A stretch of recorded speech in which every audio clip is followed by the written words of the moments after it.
Olá, eu sou a Tayana Conrad. Começa agora mais um programa Alesp Conecta.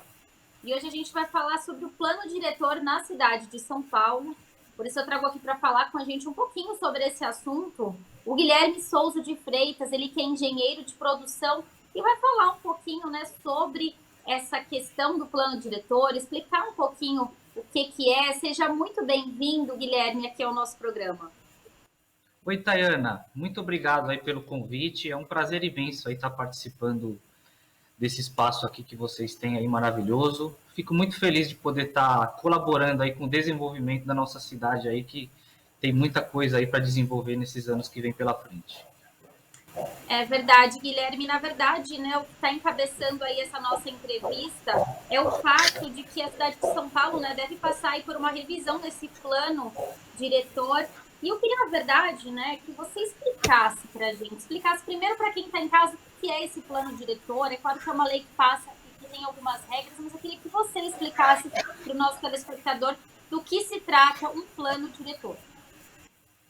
Tayana, eu vou ser bem sucinto aí, essa é uma pauta que a gente pode estar se alongando, né? Mas basicamente o plano diretor ele é um zoneamento de toda a nossa cidade aí, do que pode ser feito, o que não pode ser feito, aonde pode ser feito, aonde não pode ser feito.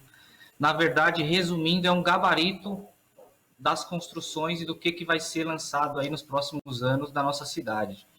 A gente tem diversos normas e diretrizes que o plano diretor impõe, inclusive uma delas é o plano de integração urbana, né? Hoje o plano de integração urbana ele atinge 5% do que é possível ser desenvolvido, aí, que seria o 100% da cidade de São Paulo. A gente está falando que dentro dos mil quilômetros quadrados aí da cidade que é urbanizado hoje, esse plano diretor está pivotado para atender 5%, ou seja, o horizonte é extremamente favorável a quem vai trabalhar nesse setor daqui para frente, né? Tá certo. E agora com essa revisão que deve ocorrer, né, nesse pós-pandemia, quais são as principais mudanças que você acha que deve ocorrer e que vai impactar também? Uma das principais mudanças aí, Tayana, é o usufruto dos miolos dos bairros com prédios um pouco mais altos e com uma densidade um pouco maior.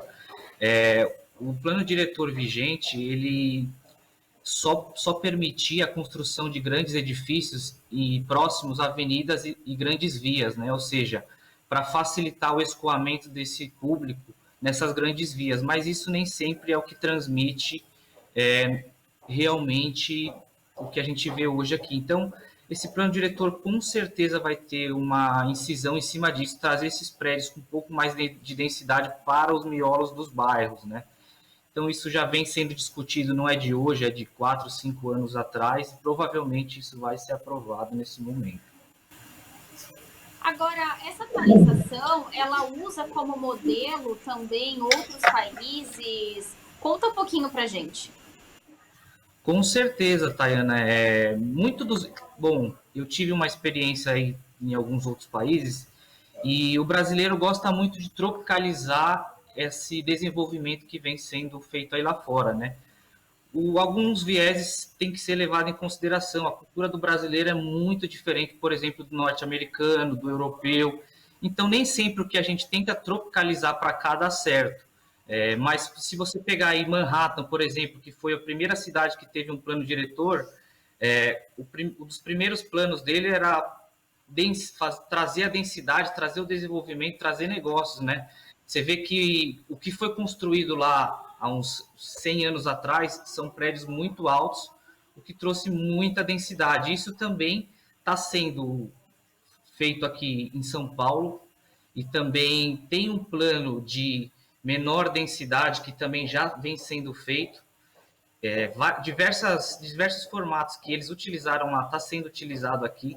Como, por exemplo, hoje você não pode mais construir em Manhattan prédios tão altos quanto antigamente, por causa que ficou muito densa a cidade. Estão horizontalizando. Isso também vem ganhando espaço aqui.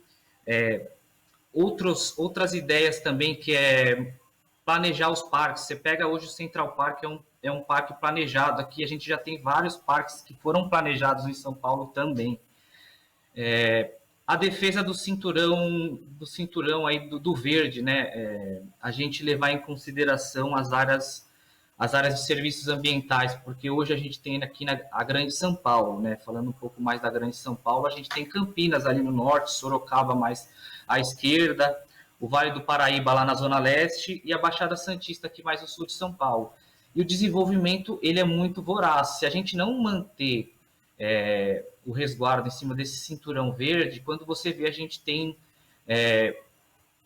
um povoado aí de concreto e metal que a gente avança em cima do verde, a gente não consegue manter uma qualidade de vida que a população espera, né? Então, isso são diversas pautas que a gente deve levar em consideração, não só respondendo a sua pergunta, não só olhando lá para fora, mas entendendo um pouco mais da cultura do brasileiro e como que o brasileiro se comporta, inclusive essa questão aí dessa pandemia que a gente tem vivido, também mudou bastante da cultura e tem acelerado o desenvolvimento de diversos serviços, inclusive a inclusão da tecnologia na construção civil vem muito forte aí nos próximos anos. Agora, eu queria que você falasse também, né? Você falou aí que Manhattan foi Manhattan que você comentou que foi o primeiro local onde teve um plano diretor, né? Eu queria que você Exato. falasse eu queria que você falasse um pouquinho por que é tão importante a gente ter um plano diretor, principalmente numa cidade como São Paulo, uma cidade tão grande, mas queria que você falasse também da importância de ser levado em consideração em cidades menores. É tão importante na cidade grande quanto na cidade pequena, viu, Tayana? Só que a cidade grande ela sofre um impacto muito maior. A gente tem que pensar num nível um pouco mais estratégico no desenvolvimento da cidade, porque não adianta a gente só planejar a infraestrutura física de crescimento e começar a lançar empreendimentos. A gente precisa entender o ecossistema. A cidade ela é um ecossistema. A gente não pode desequilibrar esse ecossistema, ou seja, a gente tem muita oferta, pouca demanda, ou seja, a gente cria uma expectativa de construções cada vez mais rápidas, cada vez mais tecnológicas, do ponto de vista construtivo e operacional, isso avança muito rápido. Mas será que o escoamento desse produto, será que o público que convive naquela região tem um poder aquisitivo para estar adquirindo esses imóveis, ou essa parte imobiliária que está sendo desenvolvida ali? E aí a gente começa a tocar em diversos pontos, como acesso a crédito, tocar um pouco na parte de bancos também, ou seja, o ecossistema completo. Então é complicado a gente falar só do ponto de vista do plano diretor, sendo que isso envolve um ecossistema muito maior. Então, a gente está falando, na verdade, do planejamento, né, de uma cidade.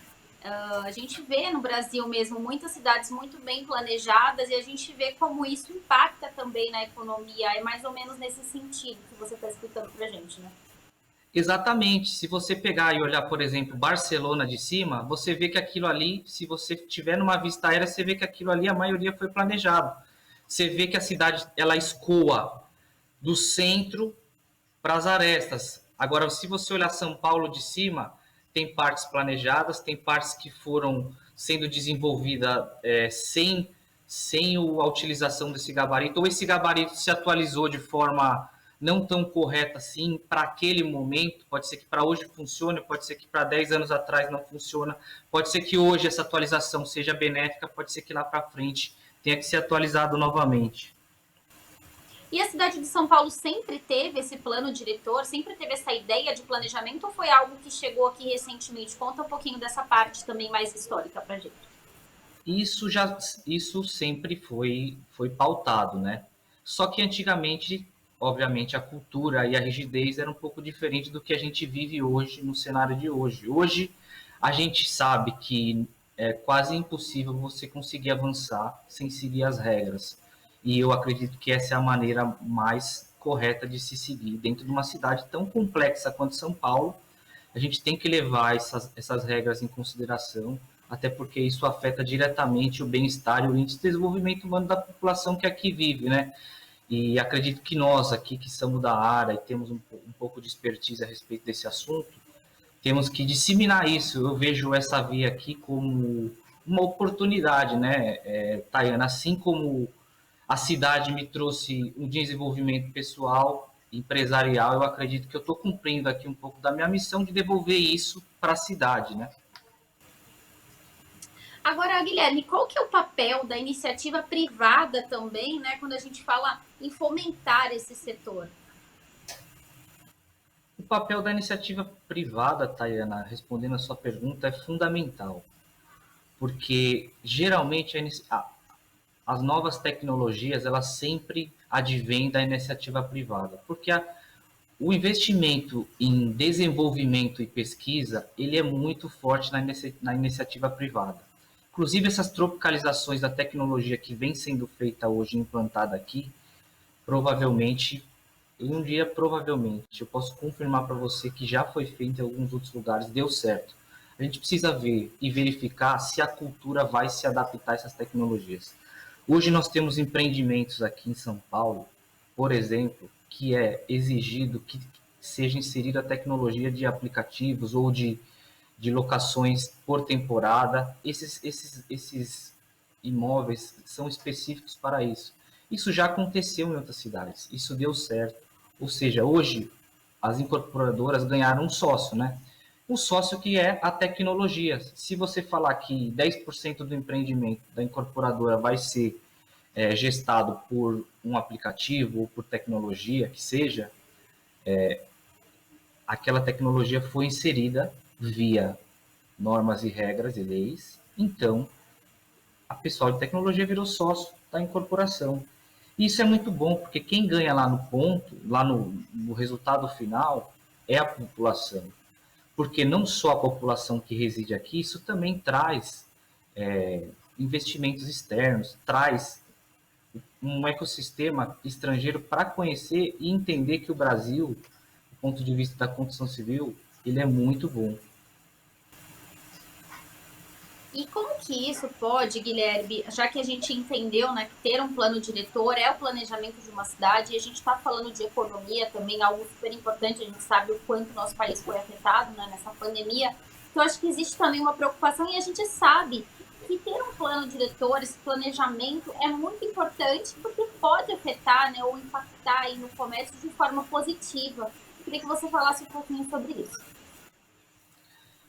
Com relação ao impacto no comércio, Tayana, é de extrema importância que os comerciantes, o Sindicato do Comércio, tenham essas informações de onde vai ficar mais denso, porque ele se prepara, ele cria a infraestrutura para atender, por exemplo, essa população que vai advir, de repente, do interior para ocupar esse espaço novo.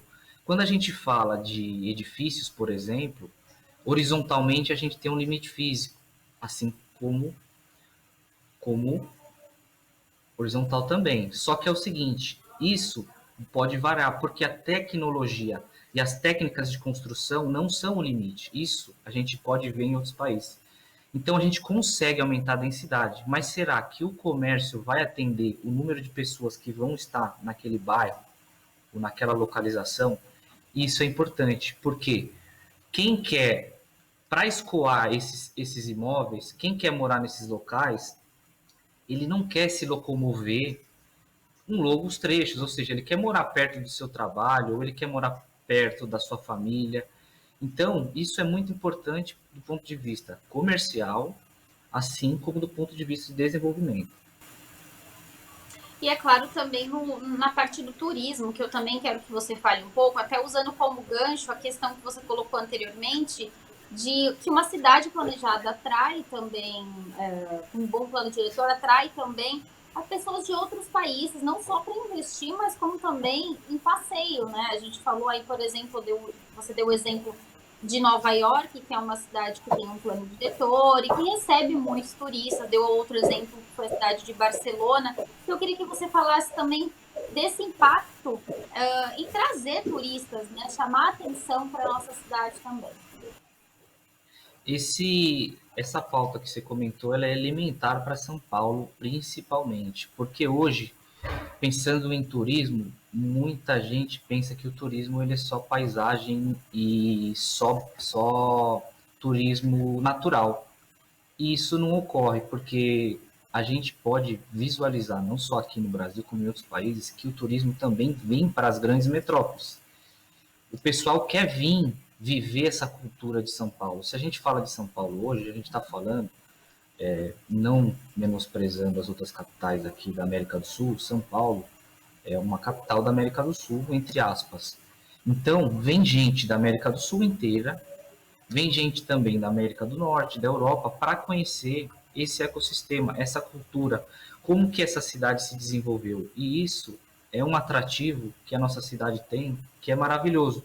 Por isso, esse setor hoteleiro também, que está com uma demanda, assim como a construção civil, com a pandemia, está com uma demanda reprimida, você pode ter certeza que esses dois setores eles vão despontar agora, do final do ano para o início do ano que vem.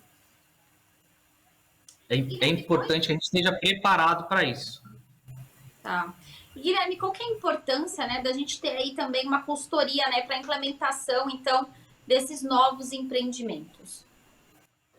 A consultoria é fundamental, Tayane. Sabe por quê?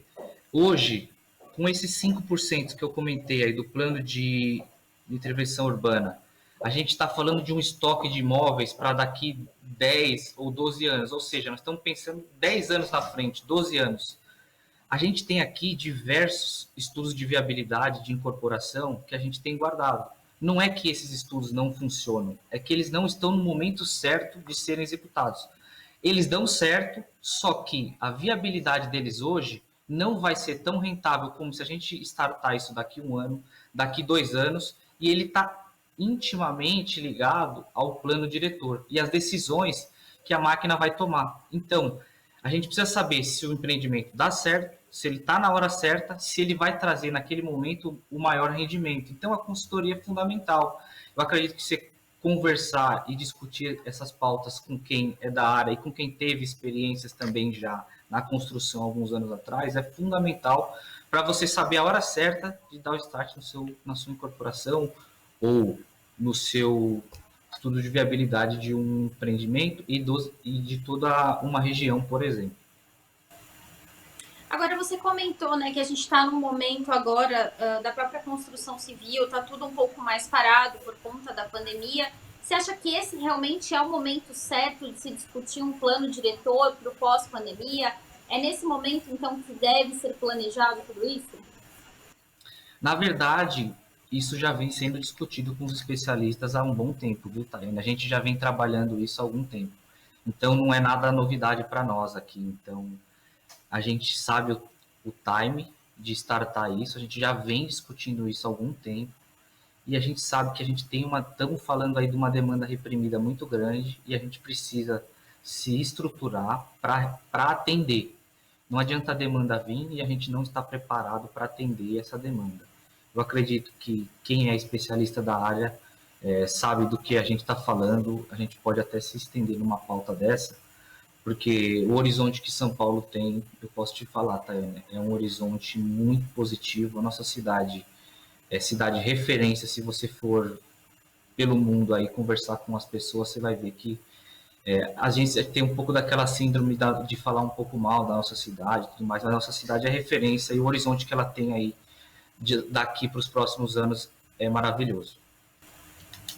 Tá certo, Guilherme. A gente chegou aqui aos minutos finais da nossa gravação, aqui do nosso programa, mas eu queria agradecer imensamente aí, né, por você ter tirado um tempo da sua agenda e conversar com a gente sobre esse assunto tão importante, a gente falar também desse setor, né, um setor muito importante aí da nossa cidade, para o nosso estado. Muito obrigada e já estendo o convite para próximas oportunidades. Tayana, eu que agradeço a oportunidade aí, o espaço que vocês conceberam para mim aí. Para mim é muito gratificante estar sempre conversando um pouco dessa pauta, porque me engrandece. Eu fiz escola pública aqui em São Paulo e também estudei aqui no Brasil, também universidade pública. O quão eu puder contribuir para esse país, para mim, me engrandece, tá bom? Sempre que vocês tiverem pautas como essa, eu estou à disposição aqui. Agradeço aí em meu nome, em nome da BR Work também. A gente está à disposição aí para contribuir para o desenvolvimento da cidade. Muito obrigada. Esse foi mais um programa Alesc Conecta. Para você rever esse programa, acesse a nossa plataforma no YouTube da Rede Alesc. Muito obrigada e até um próximo programa. Tchau, tchau.